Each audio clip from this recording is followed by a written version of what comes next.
So the reading is starting off with a song already. What's this? Okay. And Slain started rapping in my head instantly. And the song is called Never Personal by Mr. Slain himself and Delocksmith. Look it up.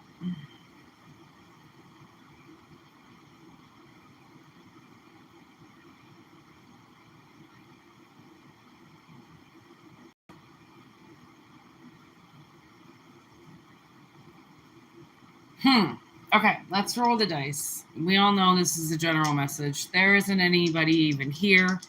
It's a nice, beautiful morning. Oh, I just got a pain behind my eye.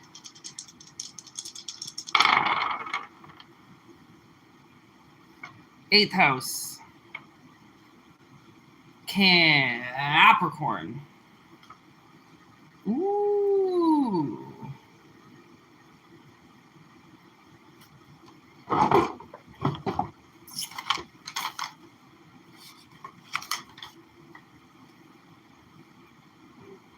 Saturn. Oh, it's Jupiter. No, it's Saturn. It's Saturn. It's Saturn. I get Saturn and Jupiter mixed up. Like I get Virgo and Scorpio mixed up. But this is the eighth house, so it is this house of Scorpio, but the sign is Capricorn.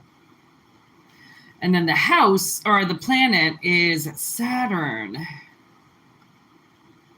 The teacher. Long term.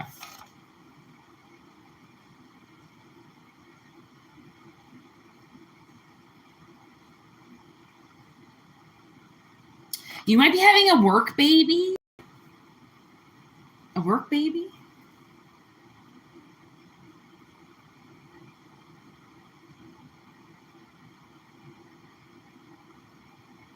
Take what resonates. Expansion. I seen it. All right.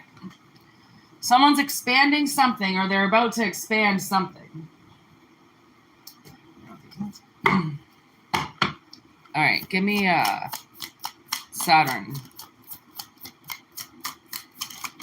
Something flipped. Karmic relationship. Boundaries. The fuck?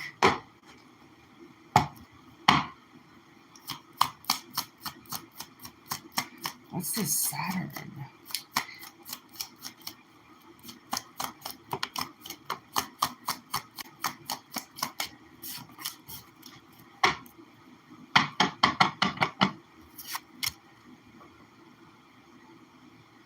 Whoa, I just got really dizzy.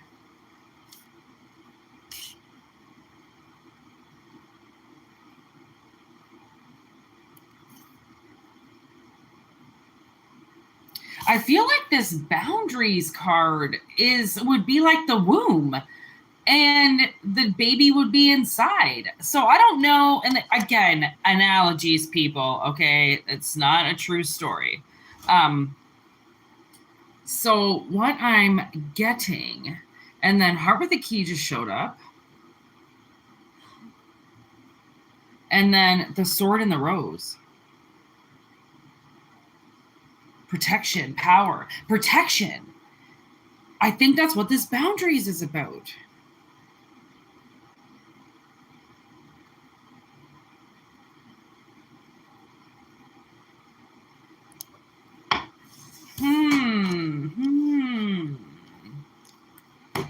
Okay, give me this,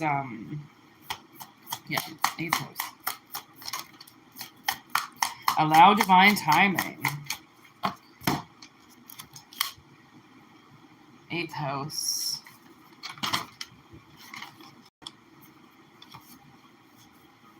Yes, because eighth house is death and birth. You can't, like, people do schedule births, obviously, aka C-sections, but for the most part, babies pop out when babies are ready, okay?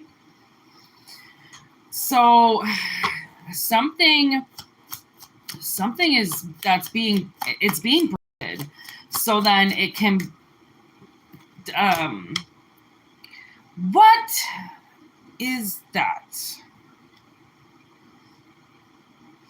Oh, I feel like that's the Capricorn energy, but we're in the 8th house. We haven't even got to you yet, Capricorn. Shut the fuck up. Already talking. Yeah, like, oh, Jesus. Okay, so.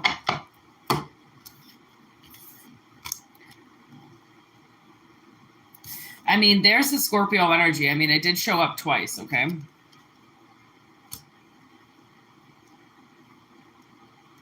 And Cupid's arrows here, but then stabbed in the back.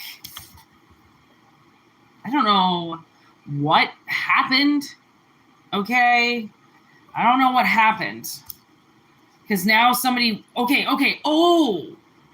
maybe somebody has a tendency to like talk about things before they should. You know how women are told to just wait until the first trimester is over before you go telling people, because the first trimester is awful and so many things could go wrong, right? And a lot of people lose their babies, and then they go around telling everybody right away, oh my god, I'm pregnant, and then like 5 weeks later they're like, yeah, by the way, I'm not pregnant anymore. Like it's devastating for a woman to have to do that. So women just usually keep their mouths shut and don't talk about it until they made it to the second trimester, everything's looking good, then they get the green light. Okay, we'll talk about this now. Okay. So it could be something like that. Somebody got stabbed in the back by something that possibly got leaked out before it should have. Okay, so now they're waiting for the exact timing. Like, they're not going to say shit until this baby is fucking on the goddamn table. Okay, like, they're not going to say nothing. They're going to protect it. They don't want to talk about it. They don't want anybody to see it. Okay, and then this, because it's this heart with a key thing. They're locking something up, and they want it locked up. They don't want, because somebody will fuck with it. Okay, or if something fucks with it, or like, then they're gonna have to tell everybody, and it's just like, I don't want to have to tell people this again. Okay. Yeah, see, girl talk. It's almost like they feel like if they do talk about it, there'll be some fucking chick that's talking gossiping or something, so they're just not gonna say anything until the birth. Then they'll say something. And even then they might just talk about it. They might not take any pictures of it. Okay, beautiful possibilities. Damn right. Okay. I mean, if you're a product of things going wrong, because, I mean, things are unpredictable and, like, we can't always tell. Sometimes we get excited about things. We want to talk about it, right? This just kind of seems like somebody's just been let down too many times that they don't want to talk about it. Unlikely. Okay, so they're very unlikely to even want to discuss. They want everything kept hidden. Everything. I just got confirmation. They want everything hidden. Okay. All right. Anything else?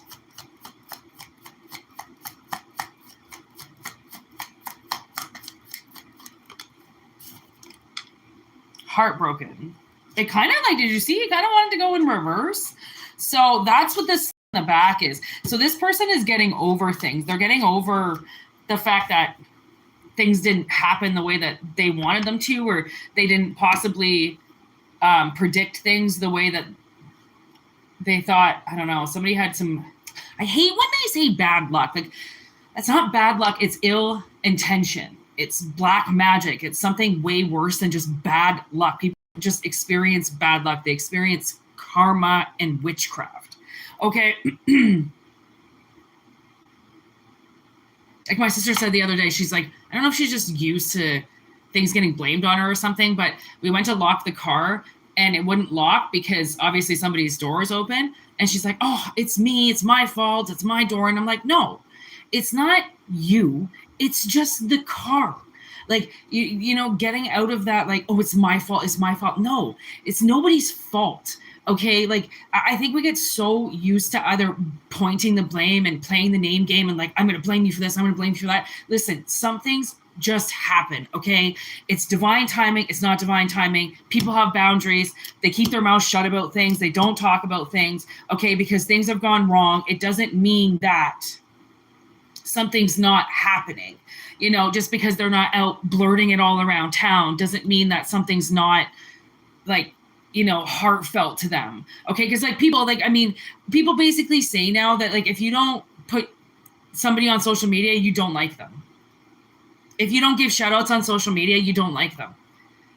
Like, I don't even know. And I remember watching Paris Jackson. It was her father's birthday. And this is just an analogy. And she didn't put anything up. And people are like, oh, she hates her dad and blah, blah, blah. So finally, by the end of like Father's Day or his birthday or something, she put up a video and she goes, why is it that because I didn't put something up about my father, I don't love him? She's like, why do you guys always have to say that if it's not put out on social media, if it's not spit out, if somebody's not putting a million pictures of it up a day, they don't care about it? How about this? How about if somebody's not posting about it? Maybe that means they care about it more.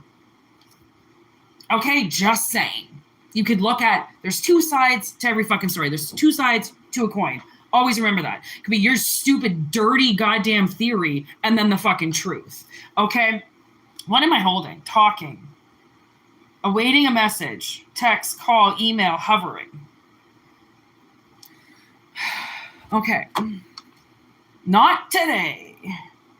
Okay, so somebody's dealing with some type of separation. Separation anxiety. You know, it's mine. That's a Faith No More song. Fucking, he is so creepy. That Patton, Jesus Christ, he's creepy. I mean, he did have a band named Peeping Tom. Let's not forget about that, okay? He's clearly a little peeper creeper, okay? Peeper, creeper, reaper, you know what I mean? And like the Reaper's here because Scorpio's here. The coffin is here. The death is here. Everything is here. So, again, I think somebody has dealt with death in a really weird way, maybe publicly. And you know what? Oh my God. I still love you and the baby. I still love you and the baby. There's this Slain song where he talks about the baby. But he doesn't, I don't know if his like recent fiance had a miscarriage.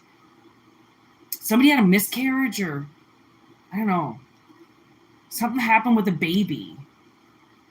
And I woke up this morning to Slain saying, I still love you and the baby. I still love you and the baby. Like, oh, like, cause he repeats it in the song. I was listening to it driving home the other night. It's like, damn, Slain, you hit hard. Holy shit. I forgot about that song. Still love you and the baby. I can still hear him saying it in my head.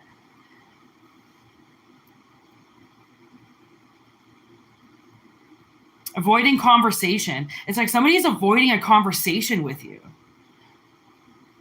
because they're keeping something hidden. You might be dodging a therapist or something because you know when you talk about it, everything is going to come out and it's going to change everything. But I don't think it's going to change something the way that somebody thinks it's going to.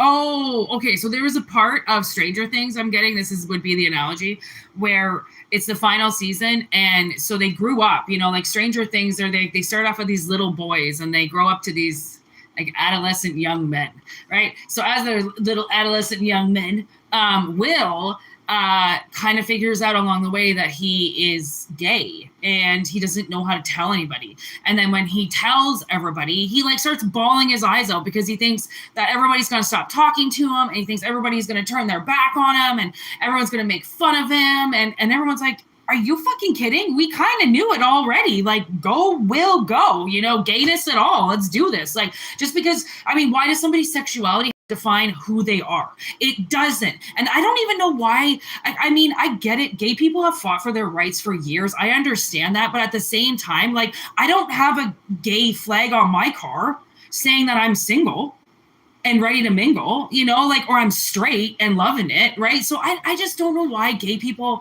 have to put this stress on themselves to tell everybody about it and get an acceptance about it, right? And like, I've known tons of gay people growing up. Gay people are one of my number one. I love them, okay? I always have so much fun with them. I think they're eccentric, they're outgoing, they just will do anything. They're very vibrant. And, you know, then there's the other ones that like hate their lives for being gay. And like, you know, same with regular people, just hate their lives just for being who they are, you know? So then there's those people, the Debbie Downers, but you know, somebody who they sleep with doesn't define who they are.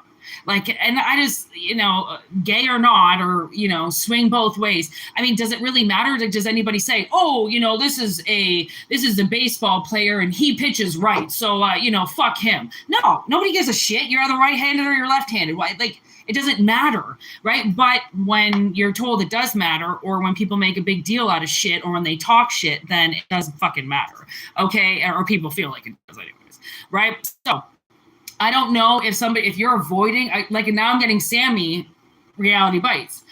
Sammy comes out to his dad about being gay. Like, maybe somebody's gay and they just don't want to tell people about it. Okay? Because they're listening to their ego.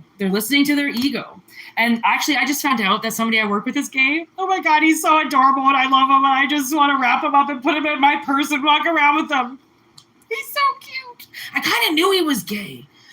But, like, I mean, you don't want to say that because, you know, he's so cute and just, hi, you know, like, I mean, you don't want to just assume because there's, you know, feminine men. But I was really hoping he was gay. Like, I really was. I was like, man, I really hope you're gay because you bring a different flair to the situation. And, like, we need that. You know, we need everybody. We need gay, straights, you know, closeted. We need them all, okay? Because this is a very vast world and there's a lot of people here, okay? Which means a lot of people like a lot of different things. So we like a lot of variety, okay? So whatever it is that you're scared about talking about, let me tell you, it's just your ego and your fear of getting it closer to somebody. And that's what this, obviously this hidden pregnancy is, or something. Like, somebody just got used to getting fucked over all the time. Like, and you know, pregnancy, especially the first stage, is for mother and child, because mother doesn't talk about it. Therefore, outside doesn't know about it. Therefore, she can just have the connection herself secretly. And that's the gift. Okay. Once she starts to show, then it becomes a public spectrum. Now it's, oh my God, look at, you're pregnant. Oh my God. And then that secret little bond kind of starts to open up to the public. Okay. But remember, the baby's inside of her, which means she has the connection always. Okay. So, I mean, telling people is just eventually, if you don't tell people you're pregnant, they're just going to think you're super fat and then they're going to see some type of child beside you all of a sudden. So people will put two and two together. Although now I'm getting knocked up, where she gets knocked up and doesn't tell her work. And then she's like literally like 8 months pregnant. And they're like, I don't know why you didn't tell us that you were pregnant. And she just looked at them like, like, were you waiting for the baby to just walk out of you while you were at work and you didn't think anybody was going to notice? Holy Jesus, you're huge. Okay. So, I mean, again, she doesn't tell anybody. So, I mean, fuck what people got to know. People don't need to know shit.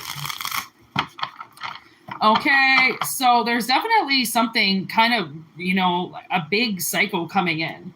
So if it's a big cycle, and it's going to be around for a while, then there's no need to talk about it before it happens, right?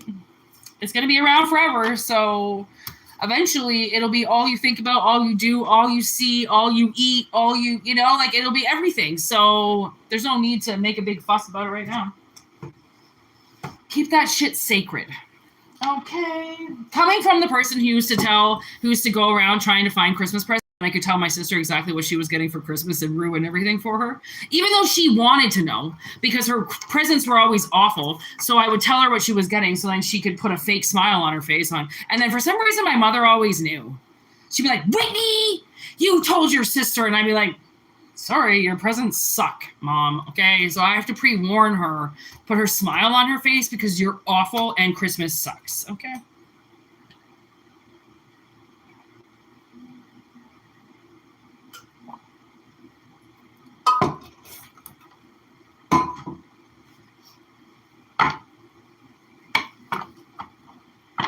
All right, it's probably going to be the last reading, so take it or leave it, all right?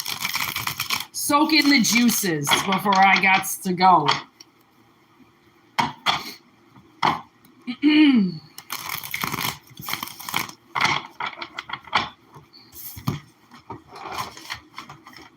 Actually, hold on.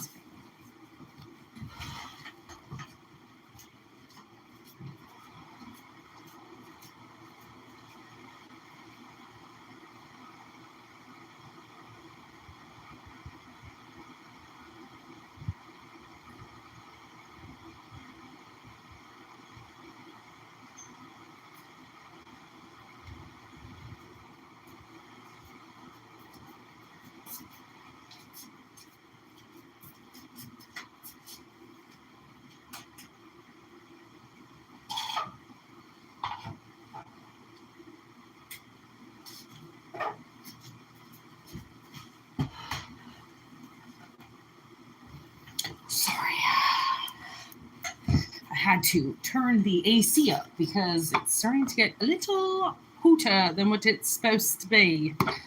What's going on, everybody? Take what resonates and discard what doesn't. And thank you for liking the video. You the bomb. And let's go. Last reading.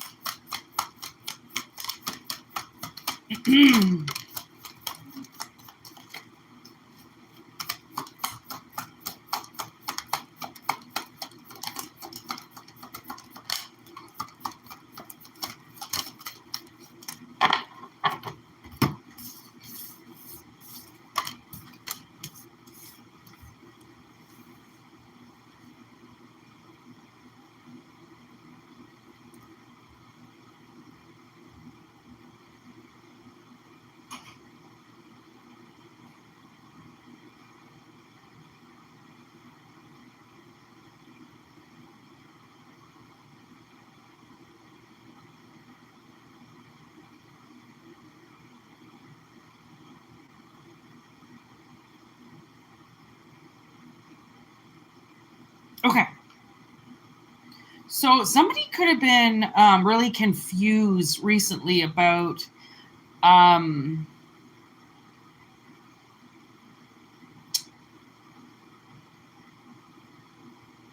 type of shelter.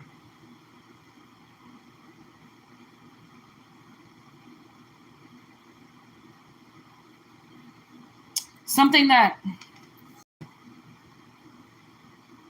it visualizes itself as a good place, but somebody was skeptical of that.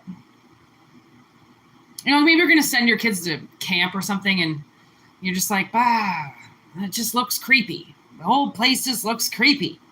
Okay, that is somebody's getting the facts now. Like it actually is a safe place. Like they're not confused about it anymore. They know where the danger was. And if anything, it just kind of taught them to do a little bit of research before. Okay, because there could be something weird in the past of like something that looked safe, but it really wasn't. Something like that. And then this door appears. And behind the door is Joyce.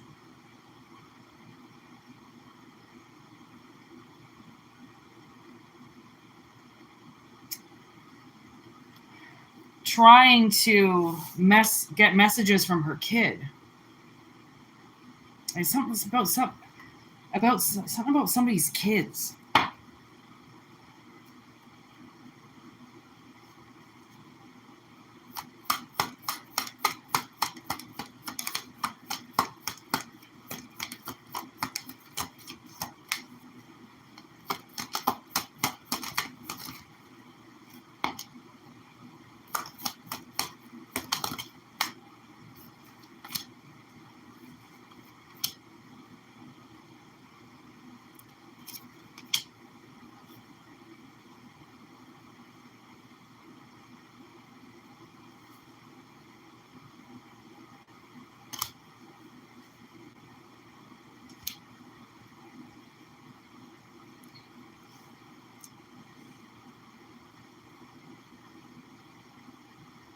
Honestly, okay, so I think you need to stay in communication with something.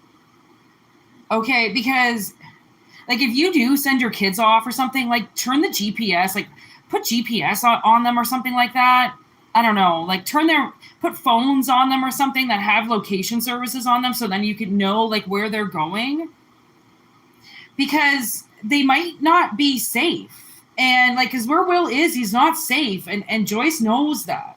And she's not about to lie to herself that her son is just fine, right? Because I mean, the underworld, he's in the underworld. And just because it mirrors the same world that they're in, it's a dark place. It's not like it is on the surface, okay?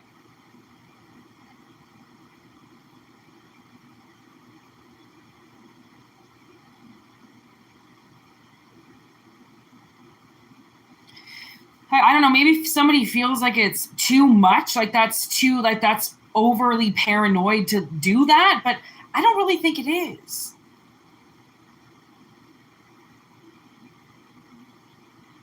I mean, people put GPS on their dogs. Like, it's not like you're trying to spy on something. You're like, because the mind flayer wants to spy, right? He wants to look through your eyes. He wants to know what you're doing. But I don't think that that's the case. I feel like somebody's just trying to tag somebody so then they know that they're okay, you know, like call that paranoia or call that fucking 2026 kind of extra smart, right? Like you actually care about your kid, you know, you might want to put a fucking GPS on there, but like, I mean, on them, because I mean, these parents, they put their GPS in their shoes or on their clothes, but like if they got kidnapped or something happened, they would get their be changed, their shoes would be changed, right? They would be putting in new clothing. So to just put the GPS on their clothing, that might not work. Like, are you supposed to chip them? I don't know. I'm not a parent, so I don't know how fucking crazy I would be about knowing where my kid was all the time, but I'm sure I would probably be the same way. Call it obsessive or call it smart. I don't know. It just depends. People will call it obsessive if they don't give a shit about something, and then they'll say, well, that's a little obsessive. You have to know where they are all the time. Or, you know, considering the government basically knows where you are all the time. What up, Stephen? You should maybe know where your kid is. Like, I would consider that, like I said, good parenting. Considering people do it with their dogs and their cats. What's the difference? Okay, so you'll chip your dog in case he runs away, but not your kid in case he gets kidnapped? Like, what? I don't know, like, call me crazy, but I don't really think that's crazy. See, because people can just take them on their own little journey and put them down this road, put them down that road, you know, like, people are sneaky, okay? And then you're going to be crying in your car because you didn't fucking GPS chip your kid now that you can't find them. Just saying, this is the analogy. I really hope that nobody's kids get taken, okay? My God, I would die, but... you know, just don't play with fire and you won't get burned, right? Fuck around, find out. Don't fuck around. You know, you'll never find out if you were right or wrong because nothing ever happened, right? So obviously you were right. Ace of Wands. And the Ace of Swords is here in reverse because somebody would be seriously fucking lying to themselves if they thought they should not stay in constant fucking communication with something. I just got confirmation for that.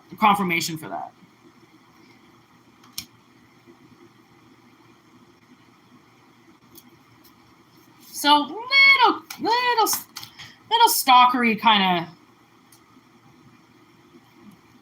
of video, but whatever. You know, 1414. Hey, isn't Sagittarius? No, that's not Sagittarius. But I got Temperance when I saw Max, and then I saw Temperance, I believe, is number 14. No, is 14 the devil? I don't know. This is Strength. There's Max. And you know what? When Max goes in her coma, and she's not in a coma, Vecna has her mind taken over. Lucas fucking tracks her ass down. Actually, he gets Elle to track her ass down to figure out where she is so then he can find her and they can rescue her. So again, I don't know if somebody's tracking somebody so then you can find them, or I don't know if somebody's lost. I don't know. The Magician. Oh my God. Somebody's definitely tracking somebody. Okay. And when Bob, okay, so Will... the Mind Flayer has taken over Will at this point, okay? And he's getting these, the Mind Flayer is taking him through the tunnels under the town. So Will is drawing tunnels, but they don't understand that they're tunnels. So Joyce, as she tries to decode the message, which is all she does is decode her sons, okay, and the messages, she starts putting these pieces of the puzzle together. You can see them on the wall there. That's what Will is drawing, but it's his pieces of paper. Okay, so her and Hopper start putting them together, and then they realize it's these tubes everywhere. So then they call Bob in because Bob can decode messages, right? Bob really loves puzzles. He loves to solve things. So he comes in and he realizes it's what's there? Haddonfield. That's Hawkins. Thank you. Okay. He realizes it's Hawkins. He's like, this is Hawkins. That's Lover's Lane. This is, and he starts pointing out he notices the lakes. He realizes because one lake is shaped like a heart, And he knows that that's a certain lake. And he goes, that's the puzzle, blah, blah, blah. And then, but he can't ask any questions. He has to solve the puzzle. And Joyce won't let him ask questions. He has to solve it on his own, basically. And that's why, because, I mean, Joyce doesn't know. That's why she can't really answer anything, because she doesn't know what her son is seeing, right? So they're trying to figure it all out through Will's third eye, because Will can see it. Okay, so Bob comes in, and then that's when everybody realizes that Will is in the Mind Flayer and the Mind Flayer is in Will, and that they're sharing some type of like telepathic communication between the two of them, because they become one. They're connected. There is the fucking Mind Flayer again. So it's shown up twice now. See, it kind of looks like a tube itself. Okay, and it creates tubes. It's these tunnels under the city. So it can go from one place to another without anybody seeing it. And then it's tracking. Okay, so something is like underneath something. I don't know, maybe you got a tracking device on your car.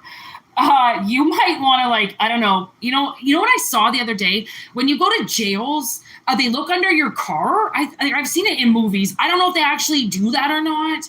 Or like, if they're going to, I'm sure El Presidente's house, I'm sure they check underneath this. Any bombs are under there. Oh, I shouldn't say that word. I don't know if I'm allowed to say that word without getting flagged like a fuck. Okay.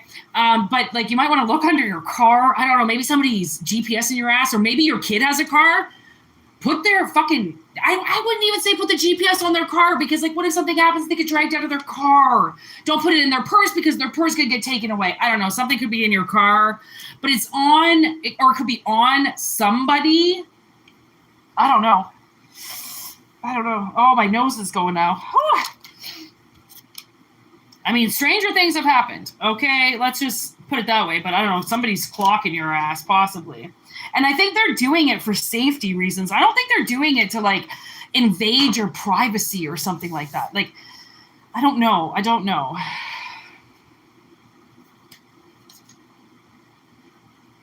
It's like they're playing a game.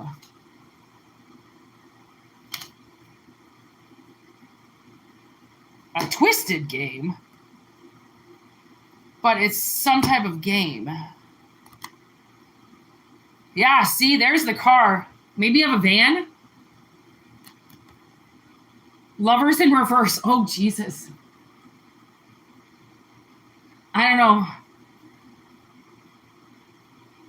know. You might, like, I don't know. Somebody might start tracking their boyfriend or girlfriend or something, because you think that they're doing something. Because in this part, Nancy's mom, okay, Karen, she starts to friggin' hubba bubba over Billy. Okay, so she starts going to the pool, dressing all sexy, rexy, okay, trying to get Billy. So maybe, so maybe you think your spouse is cheating on you or something, so you're going to start following them around or GPSing their ass. They're definitely not at work, okay? If somebody's giving you the runaround about work, they might not actually be there. They could be lying and cheating on you, especially if they're after hours. That's why, like, again, if their car is parked at work, what if they leave in a different car and then you still think they're at work? Oh, maybe somebody's parking their car at work and then leaving on the subway or something? I don't know. Your mind can start wandering with this one. I mean, your best bet is to just ask them if they're cheating on you before trying to track them down. But I don't know. I mean, Lovers in Reverse showed up twice. I was thinking about this time the other day where I was dating a guy. And okay, let me just say, I was like 24 years old, okay? And it was... He drank a lot, and he had a tendency of cheating on girlfriends, and then once he found somebody to start banging, he would break up with his girlfriend and go to that chick. He was never a guy that wanted to be single, and so he started drinking, and I kind of knew that he was going to break up with me, because once he started drinking and going out with his friends, he wasn't ever around me anymore, and I'm like, hey, he's looking for somebody to bang. I know he is. And then I think I was on my way home from work, and I saw him driving. And he didn't see me though, so I started following him. Oh my God. I had this black SUV at the time, and he thought he was being followed by the cops. So he pulled a U, he turned around and went back home. I pull up, I'm like, yo, what are you doing? And he's like, what the fuck? I thought you were the fucking cops following me around. And I'm like, no, I just want to know what the fuck you're doing at 8 a.m. because I just called you because I'm done work and I don't know where the fuck you are. And then I see you driving, and then you pull this weird UE, which I was illegal. So he was super scared, obviously, that he thought I was the cops. I mean, I've stalked dudes for sure. I stalked that guy for a little while, and then I was over it and done. Okay, so sometimes when you don't get closure, you know, you can follow somebody around and call them crazy, call them stalkers, whatever. People are, I don't know. I'm not really one to judge the whole stalker thing because I'm not some crazy stalker. But when people just disappear, it pisses me off. So I kind of want to know why. So if that, you know, back in the day, sometimes Whitney did things she shouldn't have done. Okay. But I'm an adult now, so I don't really, you know, I can understand being crazy about something and wanting to follow it around to see what it was doing because it's fucking with you possibly or something. I've never GPSed to somebody, so that I don't know anything about. But again, call them crazy. It could be either the stupidest thing they ever did or the fucking smartest thing they ever did. Okay, I'm not them, so I don't know. Alrighty, take what resonates and leave what doesn't. Obviously, like I love to say, because I have no idea if this resonates or not. But yeah. Peace out, everybody. Thanks for being here. All right. To everybody new, to everybody old. Hope you all are doing all right in the crowd today. Somebody's calling me fake. Or calling somebody fake. I don't know. I never know with these comments. If people are chewing me up or like, why are you here then if you think I'm fake? Oh my God. I was listening to a Snack song yesterday, Snack the Ripper. He came on. I don't know all his music. I just, you know, I've listened to him off the year, but I like have my favorites and then didn't really listen to the rest of their album. So the song came on and he has talked about being booed off stage. I mean, wow. I was at SARS Fest, this like huge fucking concert that happened in Toronto way back in the day. When the flu virus came out, pig virus, I don't know, something happened a long time ago, like early 2000s. So we had this huge concert in Toronto to make all this money, and it was a free concert. Nobody had to pay. It was literally called SARS Fest, I think. And it's so weird. And Justin Timberlake flew in to play, and people threw bottles at him. And this was like, he had been around for a while. He had gained the respect of the stage. You know what I mean? Like he had done NSYNC. Okay. He had already come out with his solo album. Like he'd been around already for like 10 years. And like they viciously threw bottles at his face with water full, and he had to leave the stage. Eventually he just couldn't do it anymore. He tried and tried and tried, and then he finally left the stage. And I was I was a mile away from the stage. I was nowhere near the stage, but obviously I could see, and I thought like, thank God I wasn't down there, because I wouldn't want to have been a part of that. Like, yeah, I'm not out there bottles at people's. And there's this, now I'm getting this Kid Rock song, you know, Kid Rock I think his first video that came out, and he's singing on stage, only God knows why. And he gets the bottle to the face and he keeps singing. Oh, like, I mean, badass props to people that got booed off stages and went back. I mean, seriously. Wow. Okay. Like, can't nothing hold us down. Can't nobody hold us back. Okay. Like, keep going, keep trucking, keep filming, keep doing whatever we got to do. Okay. Because there are so many rude, nasty people out there that are booing people off stage. And guess what? They've never done a fucking thing in their life. So fuck them. Rise and shine. Okay, have a wonderful day. Follow your dreams, and I will see you on the flip side. All right, word to your mothers out there.